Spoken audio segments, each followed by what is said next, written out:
So after Congress passed the Impoundment Control Act in 1974, for the rest of the 70s, the presidents Ford and Carter would request some rescissions, some that the Congress would accept, and some they wouldn't. The president proposes, Congress disposes. That's how it's supposed to be. And then Reagan was the rescissions king. He requested rescissions like crazy. He wanted the government to stop doing things that he didn't think it should be doing, and so he was aggressive. He requested all kinds of rescissions. 101 requests in 1981, which saved about $11 billion. And then 245 proposed rescissions in fiscal year 1985.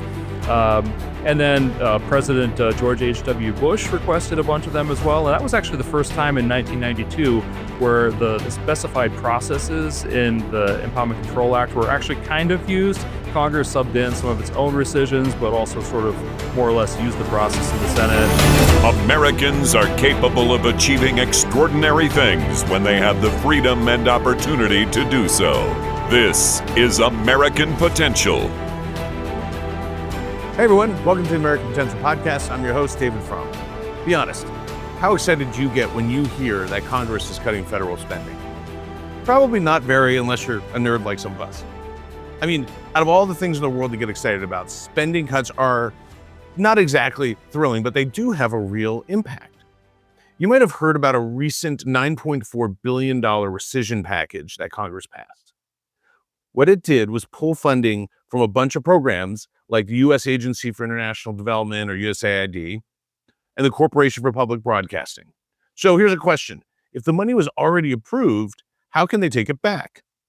To answer that, we need to go back to the era of presidential impoundments, when presidents, most notably Richard Nixon, began withholding funds that Congress had already approved.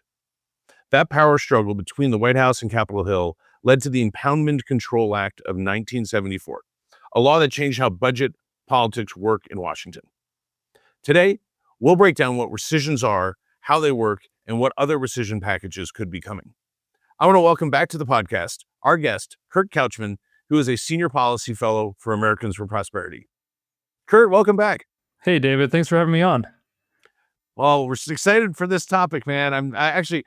Whenever I kind of joke that it's not that much fun to talk about federal spending cuts, but when there haven't been spending cuts in so long, and the opposite has been true, like the growth of spending, it actually really is exciting, no matter how small or big that those cuts are. So I actually kind of am a little excited to talk about this. I'm always excited when we're bringing the federal government back towards its constitutionally limited government role. Yep, exactly, man. So, hey, well, just talk to us and walk us through how the rescission process works. Sure. First of all, what are rescissions? It's not a recession, which is when the economy is shrinking. It's more like scissors. Rescission, scissors, similar root word, right? And the idea is that you cancel appropriations that Congress has already made under the Constitution. Congress has the power to appropriate. And what that means is that Congress is giving federal agencies what's called budget authority or contract authority, the authority to go out and spend money. And so when they go out and they work with vendors and contractors to sign contracts, that's when money becomes obligated. There's a legal commitment to spend the money. And then when the money actually goes out the door to the non-federal entity, then that's when the outlays happen. But when Congress is rescinding money, they're canceling some of that budget authority that hasn't been committed yet. And the other piece of it is that the administration can cancel contracts when there's a malfeasance or if they don't think the contract would actually fulfill the goal. So that's part of the equation as well. Now, normally rescissions are carried in other legislation, continuing resolutions or fresh appropriations bills, supplemental appropriations, all that kind of thing. And that is the normal way that rescissions happen. It's just in the course of business, Congress realizes the money doesn't need to go out and it can either be canceled entirely or canceled and then reappropriated for another purpose. But then there's a special process in the Congressional Budget and Impoundment Control Act of 1974. It's relatively rare that it's been used. What happens is that the president requests that Congress cancel a certain amount of funds from specified accounts. And then Congress has 45 days to consider that. If Congress doesn't approve it, then the money has to be spent. But as you talked about in the introduction, that was really part of an attempt to shift the power of the purse back to Congress after President Nixon refused to spend about a third of non-defense spending that Congress had appropriated in 1973. So Congress wanted to take the power back. Nixon, of course, was on his back feet or on his heels Yeah. in 1974. The president can request this. What if the Congress decides not to do anything with it? Yeah, so normally what happens, the president has to spend the money after 45 days. But then there's this new thing that we've never seen used before called pocket rescissions. The director of the Office of Management and Budget, Russ Vought, has been talking about this even before he was in this position. And so, again, with the Impoundment Control Act, Congress has to affirmatively approve the cuts within 45 days or the executive branch has to spend it. But if you do that within 45 days of when the funds are expiring at the end of the fiscal year, then the theory goes that the funds will expire before the 45-day window is up. And so you can actually cancel spending in this way. Now, this is an attempt, we expect, for them to put the issue before the Supreme Court. There's an attempt to declare the Impoundment Control Act unconstitutional. The Center for Renewing America, which Russ Vought ran before he was back in the Trump administration, wrote about this. Now, that's not our POV. I mean, we think that the ICA is too restrictive prudentially, but still well within the boundaries of Congress's power to enact implementing legislation for its appropriations power. So we may see that fight play out in the next couple of months. Well, yeah, I mean, it's been really interesting, I think, over the last, I don't know, just number of years, all across Congress and government, really, in public policy. We've seen so many examples of like a pull and tug of like the proper role of Congress and the proper role of agencies or the executive branch. It's just been a reoccurring theme I've noticed as we've done shows here. Mhm. So often that's been one of the conversations. I'm actually thrilled that we're having these conversations because they're being forced by the courts, really by legislators, but also cases going before the Supreme Court, where we're really trying to right-size government or get it back to where it should be constitutionally. Do you see this as one of those kind of conversations? Oh, absolutely. I mean, the first sentence of the Constitution is all legislative powers here and granted shall be vested in the Congress of the United States. I've got my little battered pocket Constitution that I use a lot. But like, that's the thing. Congress is supposed to be making the laws. You know, we had that huge victory in the Loper-Bright decision last year, reversing the Chevron deference doctrine. And now the ball really is in Congress's court of like, how do you actually vindicate the powers that in the Constitution you have, but how do you actually make them real and take back the power that has been given inappropriately to the executive branch or that the executive branch has just sort of claimed and Congress hasn't been able to push back? So going back to rescissions, are there examples of some rescission bills that have passed? And conversely, are there some examples of rescissions that previous presidents have proposed but Congress didn't take up? Oh, yeah. In the beginning, so after Congress passed the Impoundment Control Act in 1974, for the rest of the 70s, the presidents Ford and Carter would request some rescission, some the Congress would accept, and some they wouldn't. The president proposes, Congress disposes. That's how it's supposed to be. And then Reagan was the rescissions king. I mean, he Really? requested rescissions like crazy. I mean, he wanted the government to stop doing things that he didn't think it should be doing, and so Yeah. he was aggressive. He requested all kinds of rescissions. 101 requests in 1981, which saved about $11 billion. And then 245 proposed rescissions in fiscal year 1985. And then President George H.W. Bush requested a bunch of them as well. And that was actually the first time in 1992 where the specified processes in the Impoundment Control Act were actually kind of used. Congress subbed in some of its own rescissions, but also sort of more or less used the process in the Senate. There are a number of instances where a president has said, hey, let's not spend the money. And Congress is like, no, we're spending the money. And, that's okay. Legislative powers and all that. But there were no rescissions requests whatsoever from Presidents George W. Bush, President Obama, or President Biden. So Trump is the last one, or the only one to have done it since the turn of the century. And as far as I can tell, it's the first time that this process has been used entirely within the bounds of the ICA and successfully. Well, yeah. So we're marking new milestones here. Yeah, that's exciting. I didn't realize it had been used so frequently by Reagan and even H.W. Bush because, in my time working in public policy and politics, it seemed like a new process to me. It's not a Well, new that's process. because, yeah, normally it's just the Congress receives the request from the president and then just tucks it into other legislation that passes with 60 votes in the Senate. And what's different about the Impoundment Control Act process is we talked about the president requests, Congress has 45 days, but the other piece of it is that it's not subject to the filibuster in the Senate. So it's a simple majority in the House, simple majority in the Senate. And that certainly rubbed some appropriators the wrong way. We saw Senator Collins voting against it for that reason. And then all the Democrats, of course, voted against it. So it did pass with basically a bare majority in the Senate as well. So we could continue doing this, or we could go back to doing it in appropriations, but we've got to have a system that actually works for that to be reliable, right? Yeah. Yeah. Well, those appropriators do love to appropriate. So lots of Self-selected times. onto the committee. Exactly. Well, Yep. so I mentioned in the intro a few examples. You got USAID and public broadcasting, some of the cuts, but are there other examples of what was included in the rescissions bill that President Trump sent? Yeah, one thing that fell out of the bill was a $400 billion in rescissions for global health programs because there are a number of senators who are concerned about a program called PEPFAR. It's the President's Emergency Program for AIDS Relief. So that Yeah. wasn't that fell out between the request and the actual bill, but there are $9 billion in savings right now, which if you extend over the traditional 10-year budget window, that's like $100 billion of savings if the savings stick. So hopefully they will. One of those big savers was the Corporation for Public Broadcasting, which subsidizes, government-produced media. No role for that, and so that was a little over $1 billion. But what was interesting about that, it was a pre-funding, so it hasn't actually cut any spending yet. It cut the spending that was pre-appropriated for fiscal year 2026, which starts October 1st, and for FY 2027.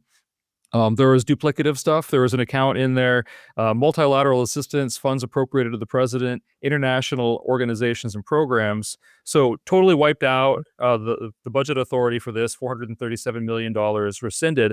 But that really overlaps with a different account, international organizations, contributions to international organizations. And so like that only got an 11% cut out of $1.5 billion. And of course, this administration is more skeptical of some of these programs than the previous one was. There's some actively harmful stuff that got cut. The contribution to the Clean Technology Fund, basically to subsidize all the green energy stuff around the world. So $125 million canceled there. That's just, this funding runs through non-governmental organizations, many of which have questionable ideological perspectives on the world. Yep. There's some outdated accounts. There were two post-Cold War transition accounts. I mean, it's been 34 years since the Cold War ended. So, like, maybe it's time to not be so focused on transition initiatives and aid to former Soviet countries. What do you think? You're a guy who, me knowing you and like your professional life, like you're a guy who's thought deeply about how the federal government, especially Congress, can do a better job of spending and making budgets. So for this process, is there a way to make it work better? Yeah, I mean, we get a win every so often in this process. I mean, the One Big Beautiful Bill Act to extend the taxes and keep tax hikes from going up on Americans, to move resources away from like the crazy non-performing green energy stuff to reliable energy, and then some healthcare things, some good government, waste, fraud, and abuse stuff. So that was a big win. This rescissions bill, that was a win as well, but it's not really enough to get the federal government back on track. We haven't actually passed, or Congress, sorry, we used to work for members of Congress, so I still do the we Yep. sometimes. Same.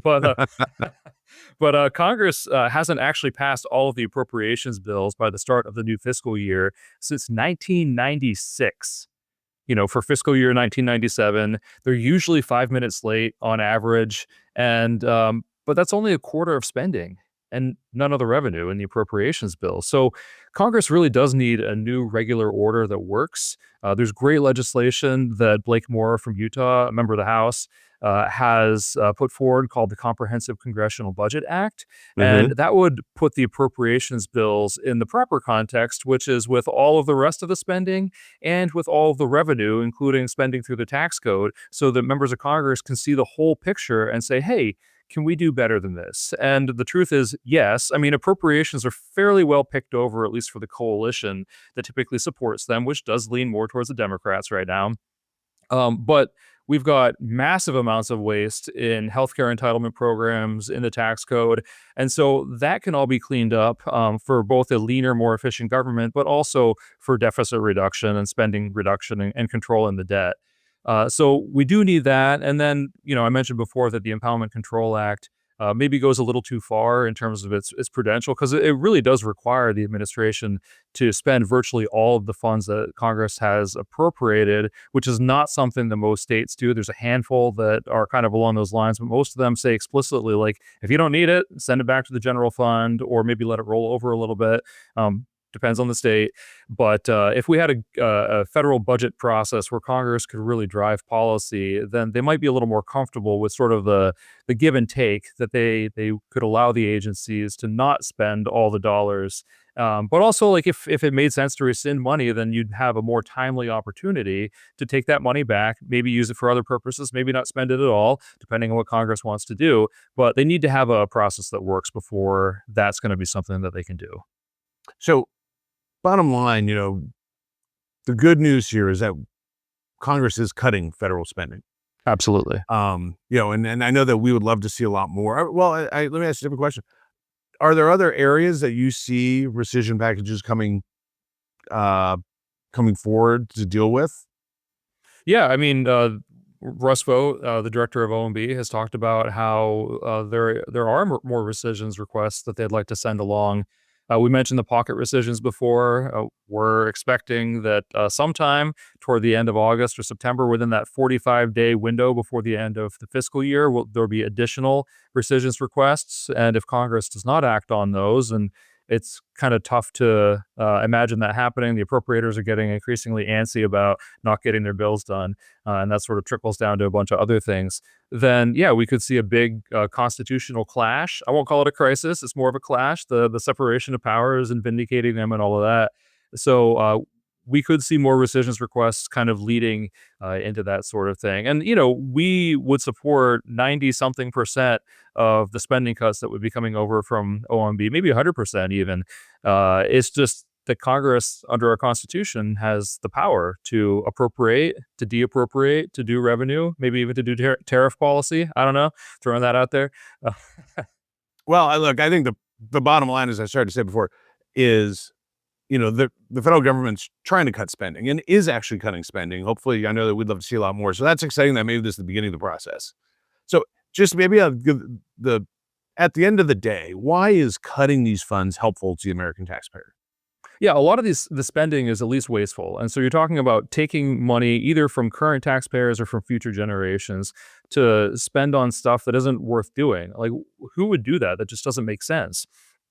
Sometimes what they're spending money on is actively harmful to Americans or to people abroad. There's a long litany of the failures of our foreign aid programs to actually, help countries develop. Certainly at home, we have a number of programs that aren't delivering, that are actually trapping people in dependence and keep making it harder for them to be contributors to the communities they live in. So that's not good. But from a macro perspective, when spending is greater than revenue, it requires borrowing. That means more debt. The high debt burden that we have right now, and it's growing, hurts prosperity, partly by taking funds that should be used for investments in productive activities that make us, more productive and more prosperous and lifts our standard of living. But it also creates uncertainty. Because people don't know at the end of the day how Congress and the federal government are going to resolve these imbalances, and that suppresses the investment that we need. We saw inflation when the Biden administration went gangbusters with the American Rescue Plan Act. We immediately had inflation take off after that. Now, there had been pressure building up, but that was the straw that broke the camel's back, and I wrote a paper about that last year. And the further we go, the higher the debt burden gets, the greater the risk is for a debt crisis. And that would just be devastating to our prosperity. It would undermine the foundations of our entire financial system, the payment system. People's paychecks could come not on time, be significantly delayed. And then the political impact of that, like if we were in a crisis, we would probably have massive tax increases all of a sudden. That'd be terrible, obviously. And then from a security perspective, like we have 220 something thousand troops permanently stationed all around the world. Now, there's a case for reevaluating that, bringing a lot of our troops home, but you want to do it in a phased, expected, gradual way. You don't want to just yank it all out, or you can end up having security vacuums. So that is one of the big risks from a debt crisis as well. So, there's all these practical issues about overspending and why we need to cut spending. But there's just kind of the intuition as well that stealing from the future and undermining future prosperity is just wrong. It's the wrong thing to do to our kids and someday our grandkids, depending on, how old we might be. Yeah, and yet politicians for the last number of decades have done exactly that, stole from the future and just kept spending because they've lacked the will. So I'm pretty happy to hear about these rescission packages and interested to see how they continue to develop. But Kurt, the deficits we've been seeing, a lot of that, and a lot of the dysfunction is a symptom of a bad underlying budget process and Congress not being able to assert itself. So once we fix that, then all this stuff should get better. well, hey, you actually have some exciting news yourself. So what is that news? So you maybe share with everybody that's listening.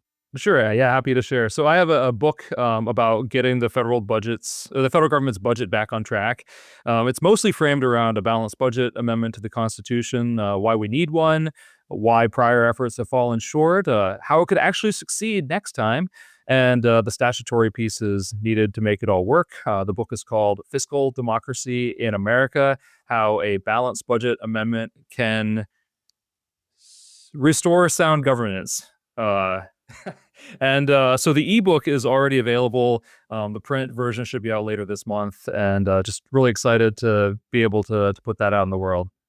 Well, that's great. Like I said, Kurt, I've been watching it, obviously part of the same organization, and you've been a thought leader in this area, and it's only appropriate that you're putting a book out on it now to kind of keep getting those great ideas out there that, man, if the federal government could adopt, and even I know a number of the ones that you've been talking about with state governments even, we'd be showing a lot more respect to the taxpayers by not taking their money and wasting it. Like unfortunately has been happening for decades here. So I'm so glad you're putting that out there. And I'm really glad that you're able to come on the show and share a lot of this great knowledge with us. Yeah, absolutely. I'm glad to share this time with you and share these ideas with our listeners. So, and members of Congress are getting excited about this stuff as well. Partly because it would make their job better, and they'd be able to solve more problems for the American people. So, very excited about what's to come. Thanks for having me, David. Thanks, Kurt. Folks, if you like this episode and would like to stay connected with the podcast, be sure to like and subscribe to our channel, as well as following us on Facebook, Instagram, and YouTube. And always remember, liberty and freedom are easily taken for granted. Don't take it for granted. Go out there and defend freedom and liberty. Thanks for joining us, and we'll see you on the next episode. Thank you for listening to American Potential. You may listen to more stories from Americans working every day to expand freedom and opportunity in their communities by visiting AmericanPotential.com.